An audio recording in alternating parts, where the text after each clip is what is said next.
Hi മക്കൾസ്, പല കുട്ടികളുടെയും സംശയമാണ് ജോഗ്രഫിയിൽ ഫസ്റ്റ് 3 ചാപ്റ്റർ ആണോ അതോ ഒന്നും രണ്ടും മൂന്നാമത്തെ ചാപ്റ്റർ ഇല്ലാതെ നാലാമത്തെ ചാപ്റ്റർ ആണോ ഓണം എക്സാമിന് ഉണ്ടാവുക എന്നുള്ളത്. ക്ലാരിറ്റി വരുത്തി തരാം. ഈ വീഡിയോ മുഴുവനായിട്ട് കാണാൻ കാരണം നിങ്ങൾക്ക് വേണ്ട ഇമ്പോർട്ടന്റ് ടോപ്പിക്കുകളാണ് ഇതിൽ പറയുന്നത്. മക്കളെ, നിങ്ങളോട് ഞാൻ വീണ്ടും പറയാണ്, ക്വസ്റ്റ്യൻ പാറ്റേൺ നന്നായിട്ട് മാറിയിട്ടുണ്ട്.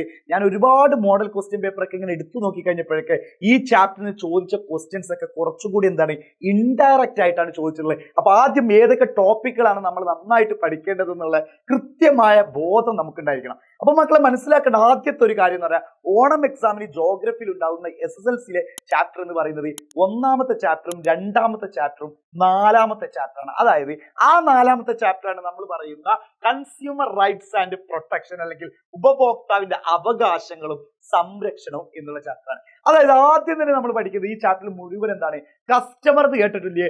ആരാണ് കസ്റ്റമർ? ഉപഭോക്താവ് എന്ന് ചിലപ്പോൾ നമ്മൾ പറയില്ല, അതിന്റെ ഇംഗ്ലീഷാണ് നമ്മൾ എപ്പോഴും ഉപയോഗിക്കുക. കസ്റ്റമർ. അതിനൊന്നും കൂടി നമ്മൾ സ്റ്റൈലാക്കി പറഞ്ഞു കഴിഞ്ഞാൽ കൺസ്യൂമർ. ആ കൺസ്യൂമറിന്റെ റൈറ്റ്സുകൾ എങ്ങനെയാണ്, എന്തൊക്കെയാണ് ചെയ്യേണ്ടത്, അങ്ങനത്തെ കാര്യങ്ങളാണ് ഇതിൽ പറയുന്നത്.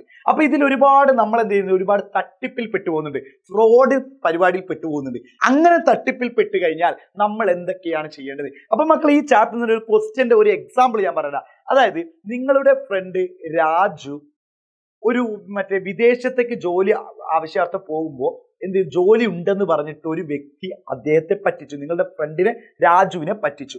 അങ്ങനെയാണെങ്കിൽ വിദേശ ജോലി തരാമെന്നൊക്കെ പറഞ്ഞ് പറ്റിച്ച അവനക്ക് പിന്നെ എന്തൊക്കെ മാർഗങ്ങളാണ് ചെയ്യാൻ പറ്റുക? അപ്പൊ നമ്മൾ കുറെ പറയും, അവനെ കിട്ടിയാൽ ഞാൻ നന്നായിട്ട് ഇടിക്കും, എന്റെ ഫ്രണ്ടിനെ അങ്ങനെ നിങ്ങൾ പറ്റിക്കാൻ പറ്റുമോ?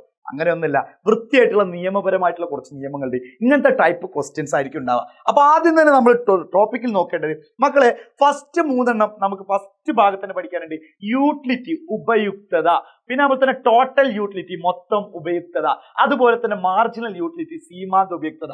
ഈ ഒരു ഭാഗത്ത് നിന്ന് ഒരു സ്റ്റേറ്റ്മെന്റ് ക്വസ്റ്റ്യൻ മക്കളെ നിങ്ങൾക്ക് എന്തായാലും ഉണ്ടായിരിക്കും. ഈ ഒരു ഭാഗത്ത് നിന്ന് ഒരു സ്റ്റേറ്റ്മെന്റ് ബേസ്ഡ് ക്വസ്റ്റ്യൻസ്. എന്താണ് ഈ സ്റ്റേറ്റ്മെന്റ് ബേസ്ഡ് ക്വസ്റ്റ്യൻസ് എന്ന് ഉദ്ദേശിക്കുന്നത്? അതായത് പ്രസ്താവനകൾ തരും. പ്രസ്താവനകൾ തന്നിട്ട് ഇതിന്റെ ഉപയുക്തയുടെ കാര്യങ്ങൾ ചോദിക്കും, മൊത്തം ഉപയുക്ത, ടോട്ടൽ യൂട്ടിലിറ്റിയുടെ കാര്യങ്ങളൊക്കെ പറഞ്ഞിട്ടുള്ള ഒരു 1 വേർഡ് നിങ്ങൾക്ക് പ്രതീക്ഷിക്കാവുന്നതാണ് ആ ഭാഗത്ത് നിന്ന്. പിന്നെ അതുപോലെ തന്നെ ചാപ്റ്ററിന്റെ ഉള്ളിലേക്ക് ഇങ്ങനെ ഇറങ്ങിപ്പോയി കഴിഞ്ഞാൽ കൺസ്യൂമർ പ്രൊട്ടക്ഷൻ മൂവ്മെന്റ്, 1966 രൂപീകരിച്ച കൺസ്യൂമർ പ്രൊട്ടക്ഷൻ മൂവ്മെന്റ്, അതായത് ഉപഭോക്തൃ സംരക്ഷണ പ്രസ്ഥാനത്തിന്റെ ഒബ്ജക്റ്റീവ്സ്, ലക്ഷ്യങ്ങൾ എന്തൊക്കെയാണെന്ന് നിങ്ങൾ പഠിക്കേണ്ടി വരും. ഒബ്ജക്റ്റീവ്സ്, എന്തിനു വേണ്ടിയിട്ട് വന്നതാണും കാര്യങ്ങളൊക്കെ നിങ്ങൾ പഠിക്കണം. നമുക്കറിയാലോ എന്തൊക്കെയാണ് നമ്മളുടെ കാര്യങ്ങൾ എന്ന് ഉദ്ദേശിക്കുന്നത്. അതായത് നമ്മുടെ ഫ്രോഡ് പ്രിവെന്റ് ചെയ്യുക, അതായത് തട്ടിപ്പുകൾ എടുത്തു കളയുക, പിന്നെ അതുപോലെ തന്നെ ക്രിയേറ്റ് ലെജിസ്ലേഷൻ, അതായത് നിയമങ്ങൾ ഉണ്ടാക്കുക, പിന്നെ അതുപോലെ തന്നെ തെറ്റിദ്ധാരണ രൂപപ്പെടുത്തുന്ന പരസ്യങ്ങൾ ഇല്ലാതാക്കുക, അങ്ങനത്തെ കുറച്ച് കാര്യങ്ങൾ. പിന്നെ അതുപോലെ തന്നെ എംപവർമെന്റ് ഓഫ് കൺസ്യൂമേഴ്സ്, അതായത് ഉപഭോക്താക്കളെ ശാക്തീകരിക്കുക. ഇതൊക്കെയായിരുന്നു അതിന്റെ ലക്ഷ്യങ്ങൾ എന്ന് പറഞ്ഞില്ലേ. അങ്ങനെ കൺസ്യൂമർ പ്രൊട്ടക്ഷൻ ആക്ട് വരാണ്. അല്ലെങ്കിൽ ഉപഭോക്തൃ സംരക്ഷണ നിയമം വരാണ്. അതായത് 1986 ഉണ്ട്, 2019 ഉണ്ട്, 1986 ഉണ്ട്, 2019 ഉണ്ട്.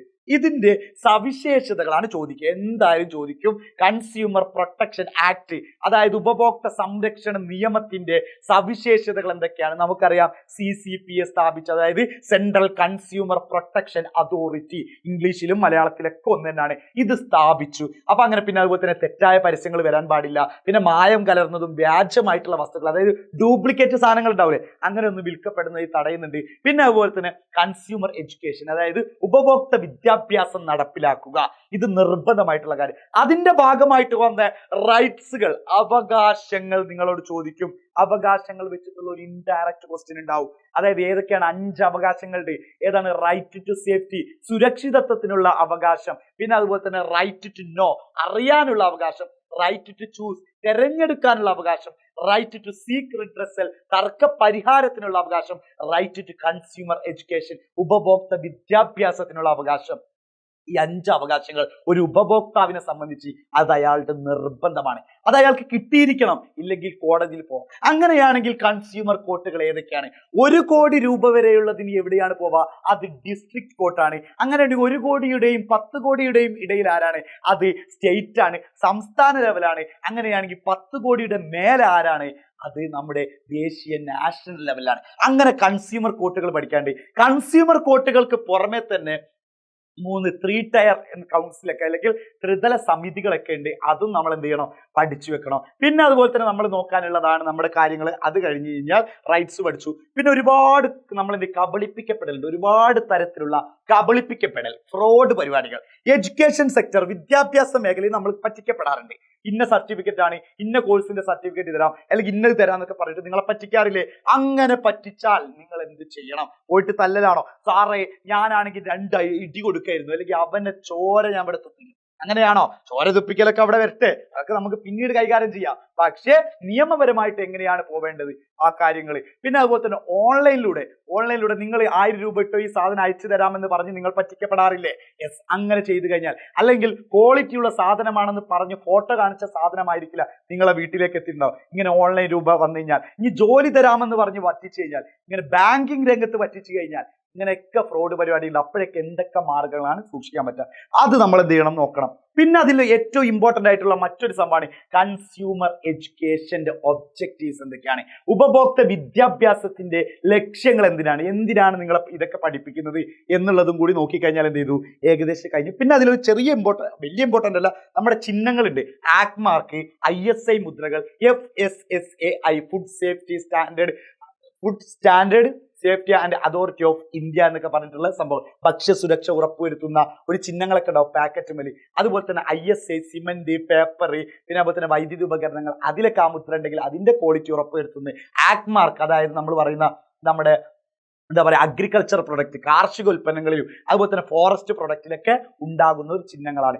ഇത്രയാണ് നമുക്ക് ഈ ചാപ്റ്ററിൽ പഠിക്കാനുള്ളത്. അപ്പൊ വീണ്ടും ഞാൻ പറയുന്നുണ്ട്, അപ്പൊ അതിന്റെ മുമ്പ് തന്നെ നമുക്ക് ഇതിന് നോട്ട്സും കാര്യങ്ങളൊക്കെ സാറ് ഞങ്ങൾക്ക് തരുമോ? ഇതിനൊക്കെ ഷോർട്ട് നോട്ട്സുകളും പ്രീവിയസ് ഇയർ ക്വസ്റ്റ്യൻസ് ഓൾറെഡി ഇല്ല. പക്ഷെ എന്നിരുന്നാൽ പോലും നമ്മൾ ഇപ്പോഴത്തെ മോഡലിൽ കുറച്ച് ക്വസ്റ്റ്യൻ പേപ്പർ ഉണ്ടാക്കിയിട്ടുണ്ട്.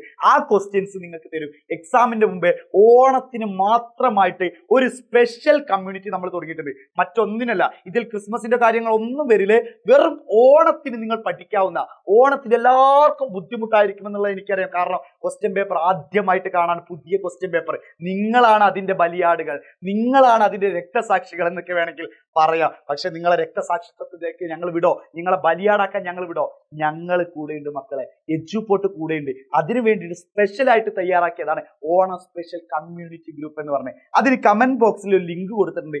അതിൽ ക്ലിക്ക് ചെയ്താൽ നിങ്ങൾ നേരെ ഞങ്ങൾ എല്ലാ ടീച്ചേഴ്സുമുള്ള കമ്മ്യൂണിറ്റി വാട്സപ്പ് ഗ്രൂപ്പിലേക്ക് നിങ്ങൾ എത്തും. അവിടെ നമുക്ക് സ്റ്റഡി ടിപ്സുകൾ, മോട്ടിവേഷനുകൾ, ഇതേപോലത്തെ ഷോർട്ട് നോട്ടുകൾ, 5 മിനിറ്റ് കൊണ്ട് എങ്ങനെ 10 മാർക്ക് വാങ്ങാം, എങ്ങനെ 2 മിനിറ്റ് കൊണ്ട് ഇമ്പോർട്ടന്റ് ആയിട്ടുള്ള ക്വസ്റ്റ്യൻസ് വാങ്ങാം, ഇതൊക്കെ നമ്മൾ അവിടെ പറയുന്നുണ്ട്. അപ്പൊ ഇപ്പൊ തന്നെ മക്കളെ നമ്മുടെ കമ്മ്യൂണിറ്റി ഗ്രൂപ്പിൽ ജോയിൻ ചെയ്തോ. കമന്റ് ബോക്സിൽ അതിന്റെ ലിങ്ക് ഉണ്ട്. സെറ്റ് ആക്കാം, ഹാപ്പി ആക്കാം, വൈബ് ആക്കാം.